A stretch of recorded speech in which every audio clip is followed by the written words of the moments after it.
say we're taking on water, yeah, we're sinking now. You're looking all concerned, like we're gonna drown. But we both know how to swim, no worries, let's flow for now. Let's take it slow, where you go, I go too. And if you hit the bottom, I'm going down with you. Ciao ciao les petits loups. Yep les Tazou. Bienvenue, welcome avec Taskiller 85. et Lil Rock FPV. On est toujours synchro. Je suis encore là. Hein. Eh ouais. Bon, on est content de retrouver mon Lil Rock. Comment vas-tu, Yacine? Ça va, ça va. Ça fait un petit moment qu'on n'a pas tourné ensemble. Ben ouais, j'ai un peu de boulot aussi, donc moins oui, présent. C'est clair, prise de vue de chantier, etc. Ouais. Chut, faut pas le dire, c'est secret. Donc ouais, puis en plus, j'ai plus beaucoup de drones pour l'instant. J'ai eu beaucoup de voitures, bateaux, etc. Et t'es pas toujours dispo. Donc là, on est content de retrouver Lil Rock. J'espère que vous êtes contents. Applaudissements chez vous. Ça marche pas, ça, comme Non, ça. Hein. y a pas de public. Bon, qu'est-ce qu'on va voir aujourd'hui? Le Defender 25 de chez eFlight. Ça faisait un petit moment que je voulais le tester, celui-là, parce que énorme avantage quand même. Et nous, on va en parler en deux étapes. Aujourd'hui, on va vous donner notre avis sur un petit peu les avantages, les inconvénients par rapport un petit peu seulement au DJI Avata. Oui. Donc toi, tu l'as pas encore exploité à fond avec la radio commande. Non, gros problème d'approvisionnement de radio. Ouais, c'est ça. La mienne en plus, quand je l'ai reçue SAV, donc pas de bol. Donc là, on a réussi à avoir une radiocommande pour le DJI Avata. Donc prochaine vidéo, on testera sur le terrain directement. On vous aura dit tout ce qu'il y avait à savoir sur le Defender pour l'instant. Donc nous, aujourd'hui, on va pas vraiment comparer avec le DJI Avata, même si ça ressemble un petit peu, c'est sûr. Pour nous, ils sont pas du tout dans la même catégorie. Non. C'est clair. Donc le DJI Avata s'adresse en priorité, j'ai envie de dire, pour les débutants, les grands débutants qui veulent s'initier à plein de vols différents. En ce qui concerne le drone loisir, le vol amateur, c'est vrai que le gros avantage de l'Avata, ça va être d'être accessible tout de suite. Il n'y a pas besoin de se connecter à un logiciel, Betaflight ou autre. Il arrive, il est tout programmé et il y a toutes les sécurités qu'on connaît sur le DJI Avata. Donc pour moi, c'est pas vraiment facile de comparer les deux. C'est vraiment deux catégories différentes. Ils vont filmer exactement la même chose, même qualité, voilà. Après, la seule chose qu'on peut comparer, c'est ça, c'est les prix, à la limite. Oui. Mais encore une fois, ils ne sont pas dans la même législation. Sinon, au niveau de la caméra, c'est la même chose. On a une O3 sur les deux, donc on va être pareil au niveau des framerate, au niveau de la qualité, etc., etc. La seule chose qui va changer, c'est que sur l'Avata, on va avoir la gimbal qui se règle automatiquement, etc. Directement. Que là, on est vraiment sur du pur FPV. L'arrêt d'urgence. L'arrêt d'urgence et le RTH et tout un toin. C'est vraiment un drone assisté avec lequel on peut goûter au FPV, on peut y aller progressivement. Donc ça, vraiment adapté pour ceux qui veulent débuter vraiment et qui ont les moyens quand même, parce que au niveau du prix, on va en parler tout de suite, au niveau du prix des deux, c'est vrai que sur le BNF, on est pratiquement au même tarif. Là, on va tourner aux alentours des 500 €. Ça va être le prix maintenant, de toute façon, pour des drones équipés d'une DJI O3. Ça va être un standard, ouais. Ça va être un standard.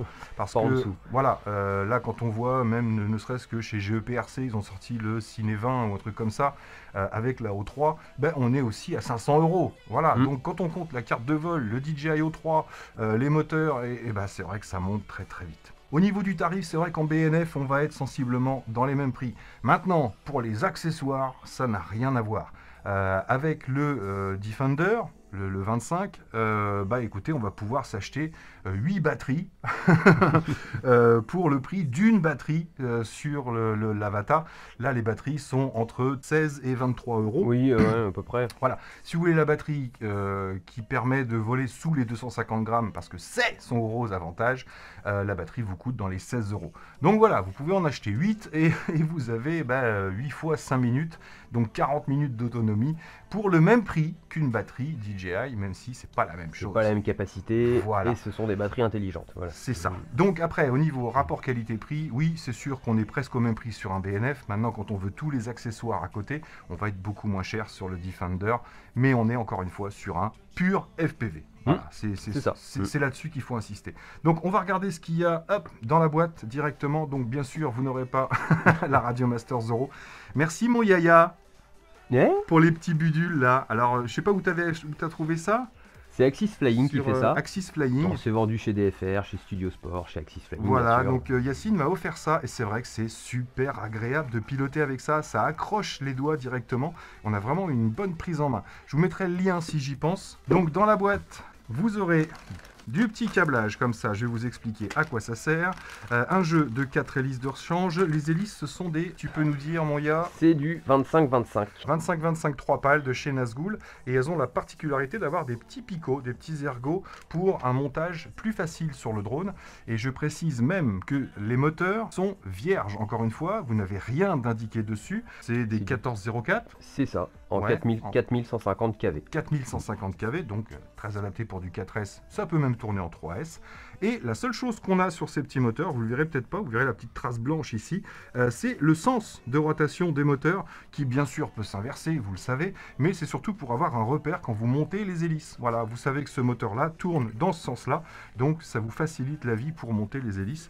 Donc il y a une seule petite indication sur le moteur, mais c'est vrai qu'elle est sympathique, elle est importante. Vous aurez bien sûr les petits stickers habituels, des petites notices selon votre récepteur bien sûr. Donc moi je vous mettrai le lien en description de chez eFlight. Et vous avez absolument tout ce que vous voulez, que ce soit les renseignements, le SAV, vous pouvez les contacter quand vous voulez, mais vous avez aussi toute la pièce détachée qui est vendue pour ce drone, que ce soit toutes les parties de frame, tout est disponible sur le site eFlight, la carte de vol, etc. Vous pouvez voir tous les tarifs de chaque chose utilisée sur le drone, donc n'hésitez pas à aller sur le site si vous voulez plus de renseignements. Vous aurez deux petits pads antidérapants, il y en a déjà un de collé sur le mien, et un petit peu de visserie avec une clé BTR. On trouvera également la petite plaque de charge, je vais vous montrer ça, c'est très sympa, et ça me permet de sortir les câblages fournis. Donc ça, c'est pour la plaque de charge, pour pouvoir la brancher directement sur un chargeur standard. Donc c'est un petit plus, mais vous allez voir que c'est bien pratique. Et sinon, en câblage supplémentaire, vous avez XT30 vers XT30, si des fois votre chargeur, c'est de l'XT30 tout simplement. Et vous aurez même un petit câble ici pour pouvoir brancher une GoPro Naked par exemple, ou une autre alimentation de caméra. Donc on va laisser ça sorti et on va s'intéresser au drone. Dans la boîte, vous aurez aussi une batterie 550 mAh en 4S qui vous permet de voler sous les 250 grammes, donc 249 grammes. Je vais vous donner quand même le poids de la batterie. Et ça, c'est super important parce que pour la suite, on l'a vu, on va pouvoir mettre des lipos de base dessus. Ouais. Je vais vous montrer une petite astuce même pour fixer une lipo normale dessus. Hop, donc la batterie de 550 mAh fait 70,5 grammes. Donc vous pouvez aller jusqu'à une batterie de 71 grammes si vous ne voulez pas dépasser les 250 grammes en vol, tout simplement. Okay. Parce qu'il est possible aussi de commander une batterie 900 mAh. Donc moi je l'ai eu avec, parce que je voulais tester le temps de vol, mais avec cette batterie vous êtes au-dessus des 250 grammes et c'est ce qui change tout au niveau de la législation. Celle-ci fait 99,6 grammes, donc 100 grammes. Et le drone, lui, est donné pour 180. Ouais, le drone tout seul, lui, est donné pour 180 grammes. Bon, on peut le peser, mais je vois pas trop l'intérêt. Voilà, 170 grammes. Donc 170, ils se sont trompés. Le drone fait donc 170 grammes. Donc vous aurez les infos au niveau des petites lipos que vous allez pouvoir mettre dessus. Ça, je vous en reparle tout de suite. Donc ce petit engin, écoute, on le trouve plutôt bien fini. Ah oui, il y a eu du travail de finition. Bon, il y a eu de l'inspiration par rapport à la Bata, clairement. Oui, il y a une grosse inspiration. On peut voir les deux côte à côte. Bon, c'est du 2,5 pouces pour les deux, sauf que là, on a un châssis beaucoup plus costaud, beaucoup plus gros, donc il va certainement mieux résister au choc, mais qui n'aura pas la maniabilité que vous aurez avec celui-ci sur du vol FPV pur, bien sûr. C'est pour ça que je ne veux pas comparer les deux.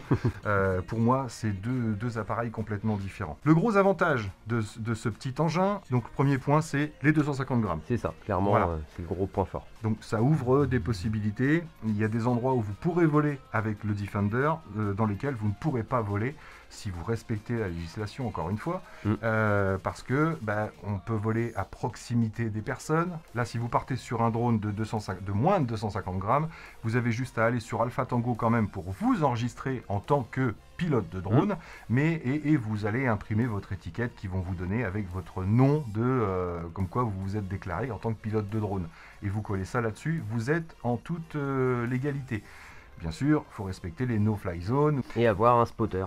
Voilà, et avoir un spotter, parce que dès qu'on vole en FPV, donc maintenant ils obligent plus, c'est vrai quand on lit les textes de loi, ils obligent plus à avoir quelqu'un qui a une radiocommande et qui peut prendre, non, il faut au moins quelqu'un qui ait vu sur le drone et qui puisse vous prévenir en cas de danger.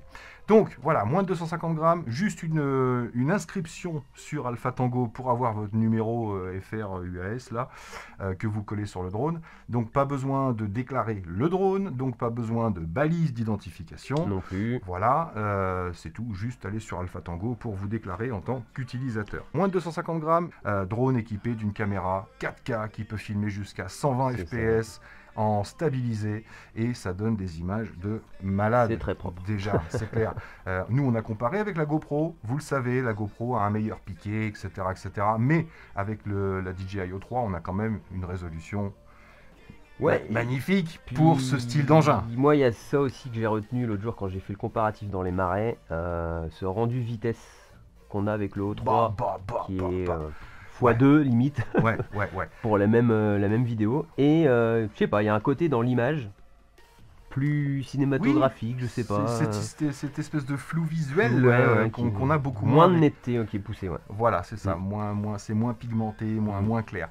Mais ça a son charme, et c'est clair que ramener des images 4K. Alors j'ai volé tout à l'heure en indoor en 4K 120 fps, donc vous divisez par 4 pour les ralentis, et voilà ce que ça donne, c'est magnifique. Donc moi c'était basse luminosité, j'avais même pas allumé les lumières de la maison, donc on est plein de contraste et de contre-jour, mais voilà la qualité de l'image et les ralentis en 4K 120 fps, donc ça on va pas revenir dessus, puisqu'on peut faire la même chose avec toutes les O3, mais à savoir que pour l'instant j'ai juste piloté en indoor et vite fait autour de chez moi, et il est hallucinant, il est vraiment bien réglé, il est propre de chez propre, on peut le mettre vraiment où on veut. Donc ce petit engin, il a l'avantage d'être ultra compact. C'est vrai qu'une fois qu'on a clipsé la batterie dessus, ici, il n'y a rien qui dépasse. Voilà, vous branchez, tout simplement, et là, il est prêt à voler.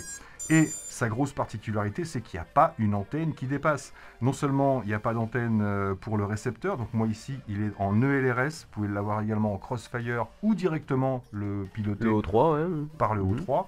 À chaque fois, les récepteurs sont placés ici. Là, vous le voyez clignoter en bleu. Donc facile d'accès, si vous avez un Crossfire, vous aurez accès au petit bouton. Et au niveau des antennes du module O3, eh bien les deux antennes partent sur les côtés, ici, pour aller directement avec des petits patchs qui sont à l'intérieur de ces parties-là, ce qui fait qu'il n'y a rien d'apparent. Une fois que vous avez votre drone, vous pouvez le foutre dans une poche, dans un sac à dos, vous pouvez le frotter n'importe où. Ça prend pas de place. Donc ça prend pas de place, et il n'y a pas à faire attention. Voilà, on va rien arracher. Il n'y a rien, bon, à part les grosses traces de doigts sur la caméra, il n'y a rien à arracher, et voilà, ne serait-ce que en cas de crash, en cas de contact, mais pour le rangement, c'est encore beaucoup plus pratique. Donc le concept est plutôt intéressant, avec ces batteries, on dirait que c'est des batteries propriétaires, mais en fait non, puisqu'on est juste avec un XT30. Alors ces petites batteries, elles ont une particularité, c'est que il n'y a pas la prise balance. Et je me suis rendu compte que c'est ce qui rajoutait 2-3 grammes, parce qu'avec d'autres lipos comme des 660, alors jusqu'à 650 mAh ou 700 mAh, avec certaines lipos, on va être sous les 250 grammes. Avec la mienne par exemple, j'en ai une à 800, une à 900, et bien je suis à 252 grammes, parce que j'ai cette prise balance qui rajoute du poids. Donc là on a la coque en plastique, mais on n'a pas la prise balance. C'est pour ça qu'ils vous vendent cette plaque de charge. Pour recharger, vous branchez simplement sur votre chargeur comme une batterie LiPo de base, et vous venez clipser votre batterie ici. Vous la branchez, voilà, et vous pouvez recharger ça comme une LiPo. Donc la petite plaque de charge vaut en elle-même 19,99 €, 20 balles. Donc bien sûr, ça serait sympa d'avoir une plaque de charge avec chaque batterie, si vous en avez plusieurs. Je vous ai dit, les batteries coûtent une misère, donc si on rajoute 19 balles à chaque fois, ça revient cher. Donc il faut avoir le temps, une plaque de charge, 5 batteries, et c'est 5 batteries les unes après les autres. Une par une, Voilà, tout simplement. Donc c'est le petit défaut, mais en même temps, la facilité et la praticité, j'ai envie de dire, d'avoir ce style de batterie. C'est pas ridicule du tout. L'autre avantage, on en parlait tout à l'heure, c'est la résistance. Là, à la place d'avoir une espèce de cellophane au-dessus, un petit peu, qui peut se déchirer ou se casser. Les cellules directement apparentes. Et les cellules apparentes, là, on a vraiment une case, une boîte en plastique. Ça veut dire que même en cas de crash sévère, si on casse un petit bout de plastique, on n'atteindra pas tout de suite la lipo. qui sera sauvegardé, je pense, à l'intérieur. Donc ça, c'est un autre petit avantage que j'aime beaucoup. On a une F7 à l'intérieur. Blitz D25 F7 IO. Donc il y a 6 UART différents, vous avez dessus le baromètre, donc vous allez pouvoir avoir l'altitude dans le masque, dans l'OSD, donc ça c'est un petit plus. Donc une Blitz F7 qui vaut déjà dans les 140 €, donc c'est vrai que ça fait très vite monter le prix. Mais elle est ultra compacte, démontage en 25 par 25, mais elle fait 36 par 36. Et cette carte de vol, ça remplace l'ESC et la carte de vol. Donc on n'est pas forcément hyper cher quand on prend de la bonne qualité en F7, un ESC plus une carte de vol. Les moteurs, on a dit, c'est des 1404, on l'a dit 4150 kV. Ouais. On a fait à peu près le tour de la composition. Ce qui est intéressant, c'est vraiment la façon dont il est fait. Le carbone, c'est une qualité exceptionnelle, j'ai envie de dire. Là, toute cette partie-là, c'est le châssis carbone, en fait. On a l'impression que c'est une sorte de plastique sur le dessus, mais on voit bien les petites stries, donc carbone de 2 mm d'épaisseur, mais hyper résistant, et puis laqué, comme tu me disais. Ça a été peint, produit peint ou laqué, ce qui fait qu'on n'a pas l'impression que c'est du carbone, on a l'impression que c'est tout est du même plastique, quoi. Beau petit concept dans un premier temps, ça m'a l'air vraiment résistant. Moi j'ai reçu une frame en plus, hop, pour pouvoir vous la montrer. Alors c'est pas une frame, c'est les protections d'hélice, c'est les prop guards, donc c'est ce qui va prendre les chocs, bien sûr, à la base. Ça vaut 9 €, hein. Donc je vous le dis, si vous cassez les protections d'hélice, ça vaut pas très cher. Tiens, ici, juste avant de vous montrer ça, pour le démontage, c'est assez simple. Vous avez 2 vis ici, 2 vis de chaque côté et 2 vis autour de la caméra. Et là, vous pouvez soulever tout le dessus et vous avez accès à la carte de vol, à l'O3, etc. Et vous avez 2 petits câblages. Le câblage pour brancher une Naked est sur l'avant. Donc quand vous soulevez, il est à l'intérieur. Vous pouvez le ressortir par où vous voulez, la caméra ou par l'arrière ici. Et sur l'arrière, on a également un petit câble ici que j'ai laissé ressortir, mais quand vous le recevez, il est à l'intérieur. Donc là, pareil, un autre petit branchement qui est directement branché sur l'alimentation, donc en 4S, qui peut vous permettre d'alimenter, par exemple, le bandeau LED que je vous avais montré, qui vient de chez Jeux PRC. Donc le petit bandeau LED que vous allez pouvoir brancher là-dessus sans aucun souci. Donc sur l'arrière, on a un petit LED ici, qu'on va pouvoir modifier, bien sûr, en fonction de ce qu'on veut. Et on a les branchements USB-C, avec des petits caches. Donc là, ici, vous avez accès à la carte de vol directement. Et sur le dessous, ici, on va avoir accès à la DJI O3, que ce soit la carte SD ou le branchement USB-C. Donc tout est vraiment super facile d'accès. J'ai envie de dire, comparé à l'Avatar, c'est vachement plus simple. C'est un coup à prendre. Ouais. La petite trappe. C'est clair. Il y en a que tu sais le faire. Il y en a qui ont eu des galères parce qu'ils avaient mal remis. Mais c'est surtout le souci, c'est de remettre la trappe correctement pour pas que les hélices se prennent dedans. Pas que ça vienne frotter les hélices. Donc là, franchement, hyper accessible, que ce soit par la carte micro SD ou l'USB-C. Donc ça, j'ai trouvé super sympa pour les mises à jour ou après pour transférer les dossiers. Voilà, vous avez fini de voler, ça se branche direct, c'est vraiment pratique à ce niveau-là. Donc là, bien joué. Et je vous parlais donc des protections d'hélice. Et il y en a qui pensaient que c'était pas assez résistant, trop fragile. Donc oui, par rapport à un Avatar, c'est clair qu'on n'a pas la même conception de plastique. Par contre, voilà, moi j'ai reçu ça. Et bien, regardez un petit peu, si on appuie dessus, dans tous les sens, comme ça, vous voyez, ça résiste et c'est assez souple. Donc, j'ai pas l'impression que ce soit si fragile que ça. Ça travaille bien. Ouais. Voilà, à mon avis, il doit falloir prendre des bons chocs quand même avant de péter une protection d'hélice. Maintenant, vous savez que si vous tombez de 30 mètres sur du bitume, vous risquez... C'est toujours pareil, hein. Voilà, quand on cherche, on trouve. Vous allez peut-être péter les petits pads d'atterrissage ici.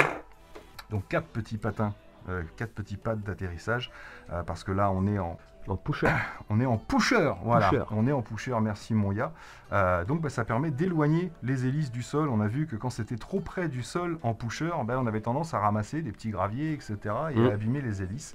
Donc là, on va garder un espace quand même plutôt confortable. Donc, super agréablement surpris, j'ai envie de dire, moi quand je l'ai reçu et testé, que ce soit les mises à jour, la mise en route ou le vol, c'est vrai que il y a un réglage aux petits oignons dessus. Ouais, comme on a l'habitude maintenant. Hein. C'est ça, chez eFlight, l'avantage chez eux, c'est que vous avez des engins de plus en plus propres. Et même un débutant, j'ai envie de dire, il n'aura rien à faire dessus, mis à part binder sa radiocommande et assigner ses voix. C'est ça. Tout simplement. Donc ça, c'est un minimum à savoir quand on débute quand même. Donc oui, pour les débutants, carrément. Mais il vous faudra aller sur Betaflight et vous n'aurez pas toutes les sécurités qu'on va avoir sur l'Avata. Ça reste un drone FPV pur. Voilà. C'est ça. Donc, mis à part ça, on va aborder quand même le sujet des batteries. Puisque là, je vous l'ai dit, c'est un XT30. On va pouvoir adapter n'importe quel LiPo dessus. Tant que ça tient ici, mais enfin franchement il y a de la place. Là c'est une 900 mAh en LIHV, donc j'ai pas encore testé ce que ça donnait en vol. Si, en indoor tout à l'heure, j'ai volé avec celle-ci, mais moi je vais vous donner une petite astuce pour les fixer. Donc déjà mettez bien l'antidérapant qui est fourni ici, et je sais pas si je peux vous trouver ça sur Amazon, ces espèces de gros caoutchouc là. Et bien regardez, il suffit de les insérer ici, hop, en passant sous les petits interrupteurs, j'ai envie de dire. Là, en fait, vous appuyez là-dessus pour relâcher la batterie. Donc, vous pouvez passer votre élastique juste en dessous. On va le passer d'un côté, hop, et de l'autre, ici. Donc voilà, là, on est fixé. Et là, il n'y a pas moyen de sortir l'élastique, bien évidemment, puisqu'il est pris en dessous. Et c'est ce qui va permettre de fixer la batterie. LiPo. Voilà. Et alors là, peux vous assurer que ça tient bien, vous n'êtes pas prêt de la perdre, c'est super bien accroché, donc bien sûr mettez pas un petit élastique à cheveux, ça marchera pas de la même façon, mais avec ce genre de montage vous êtes vraiment paré pour pouvoir mettre différentes tailles de batterie. Encore une fois, si vous voulez rester sous les 250 grammes, ne dépassez pas je crois que c'était 70 grammes, j'ai dit un truc comme ça tout à l'heure. Oui, tout à l'heure, oui. Voilà, donc si je l'ai dit tout à l'heure, c'est que c'était ça. Donc voilà comment installer des LiPo dessus. Vous allez pouvoir mettre de 450 mAh jusqu'à 900 ou 1000 mAh. Si vous vous en fichez de dépasser... J'ai pas essayé avec une Lion 4S, mais oui. Ça va être énorme. Je crois qu'on atteint les 200 grammes, donc c'est beaucoup plus gros. Je vous ai pas parlé de la caméra qui s'oriente jusqu'à environ 45 degrés, mais surtout qu'on va pouvoir mettre à 0, voire même légèrement en dessous 0 pour voir un petit peu vers le sol. Donc monter sur des dumpers ici anti-vibration, donc ça plutôt bien fait aussi, maintenant ils ont l'habitude. Et un petit montage ici pour pouvoir mettre une Naked ou un Insta360 par exemple. Qu'est-ce que tu veux nous rajouter sur ce petit engin, toi mon gars? Bah là, comme ça à première vue, voilà, il y a eu du travail de fait, hein, la conception, tout ça, tout est bien fait. Maintenant il faudra voir en vol. Il faudra voir ce que ça donne en vol. Je pense que bah voilà, par rapport au poids qu'il fait, il ne faudra pas beaucoup de vent. Sinon, les belles lignes vont être perturbées. C'est ça. En fait, la grosse différence, ouais, par rapport à l'Avata, c'est que oui, 410 grammes pour l'engin, bah oui, on résiste mieux au vent et on fait des lignes beaucoup plus nettes. C'est ça, mais il sera plus maniable. Voilà. Là, avec le Defender, je pense que oui, on va pouvoir passer beaucoup plus facilement en proxy, faire des choses beaucoup plus fines, beaucoup plus douces. Mais dès qu'il y aura une petite brise de côté, par exemple, ce sera beaucoup plus difficile de maintenir une ligne pour une cinématique ultra propre. Ça va être le défaut. Donne envie de le tester, quoi. Voilà, il donne envie d'aller voler. Voilà, moi pour l'avoir testé un petit peu vite fait, j'ai été, je vous dis, super agréablement surpris par sa stabilité, sa finesse. Les rates qui sont d'origine, c'est pareil, c'est propre. Moi j'ai réglé des expos sur ma radio, mais je m'en suis même pas servi, tellement c'est doux à la base. C'est l'avantage aussi de ce genre de drone, c'est que vous allez pouvoir, pour les amateurs qui connaissent un petit peu, vous allez pouvoir y mettre vos propres rates, même modifier les PID si vous voulez, mais au moins changer les rates pour pouvoir avoir quelque chose de plus nerveux, de plus réactif. Ouais, bah pour ceux qui veulent, ouais. Voilà, c'est l'avantage d'avoir un drone FPV qu'on branche sur Betaflight. Maintenant, voilà, on va pas vous donner notre avis final là-dessus, parce que maintenant, il faut qu'on le teste en vol, donc on ira voler avec l'Avata. Ouais, j'essaierai de le prendre en main là, avec la radio qu'on m'a prêtée. C'est ça, et puis on va pouvoir passer de l'un à l'autre pour voir, mais voilà, moi je m'attends pas, je sais que l'Avata c'est un super drone, ça c'est clair. Maintenant, c'est pas un drone FPV pur. Voilà. C'est ça, ouais.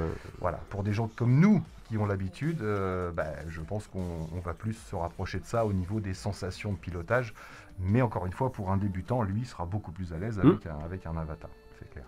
Non, après, iFlight donne avec la 550 mH 6 minutes de vol approximatif. Ouais, on sera plus près des 5. Et puis, ils ont tendance à surenchérir. Ouais, ils sont de Marseille. et 10 minutes de vol avec la 900 mH. Voilà, c'est ça. Donc après, l'idéal serait de trouver une petite Lion qui fasse dans les 2500, 3000 mH. et je suis sûr qu'on pourrait la poser dessus et voler plus longtemps. Mais l'intérêt, encore une fois, c'est de voler sous les 250 grammes. Donc, la batterie d'origine, tout 550. Simplement. Donc 5 minutes. Voilà, vous voulez voler plus de 30 minutes, il vous faudra 5, 6, 7 batteries. Oui. Que vous allez pouvoir enchaîner tout simplement. Alors comme tu as dit, c'est vrai qu'on peut utiliser d'autres batteries avec ton système. Ouais. Par contre, ces batteries, on ne pourra pas les utiliser sur d'autres drones. Celles-là sont vraiment propriétaires du Defender. Oui, après, ça va être difficile de les adapter sur un autre drone, ça c'est clair. Non, elles sont vraiment faites pour celui-ci. C'est clair, même si ça reste un XT30 et une 4S, après c'est l'emplacement qui va être ça a été vraiment prévu pour celui-là. Donc voilà, on va pas aller beaucoup plus loin aujourd'hui. Non, on a fait le tour. Hein. J'attendais de voir parce que pour 500 €, c'est vrai qu'il faut quand même qu'il y ait des avantages. Et pour certains, ne serait-ce que d'avoir la possibilité d'avoir le 4K 120 stabilisé, etc., sous les 250 grammes, c'est déjà un avantage énorme. Si ça vous évite l'achat d'une GoPro, ou autre caméra. Hein. Ouais, carrément. Petit plus pour lui, il est moins bruyant aussi que l'Avatar. Ouais, il est un peu moins bruyant. C'est pareil, c'est lié au poids. Hein. Tu lui rajoutes 200 grammes et il va falloir que ça gueule un peu plus. Certainement le profil des hélices qui donne ça aussi. Mais oui, un petit peu moins bruyant. Comme tu me disais, ça rentrera en ligne de compte bientôt. Ils vont en tenir compte du niveau du nuisance sonore. Ouais. Donc voilà pour ce petit Defender 25 de chez eFlight. Pour l'instant que du bon. Même si j'aurais aimé qu'il soit 50, 80 € de moins. Mais dès qu'on est en haut 3 maintenant, de toute façon, il faut la carte de vol qui va bien. L'augmentation, pareil. C'est ça. Donc on est dans les prix, franchement, pour ce genre de petit engin. Et encore une fois, pour les débutants, on a quelque chose de bien costaud et de simple à utiliser. Mais il faut être équipé, bien sûr. Il faut avoir la radio et le Google 2 ou Google V2 pour pouvoir faire fonctionner avec ça. On n'a pas donné les dimensions. 112, ouais.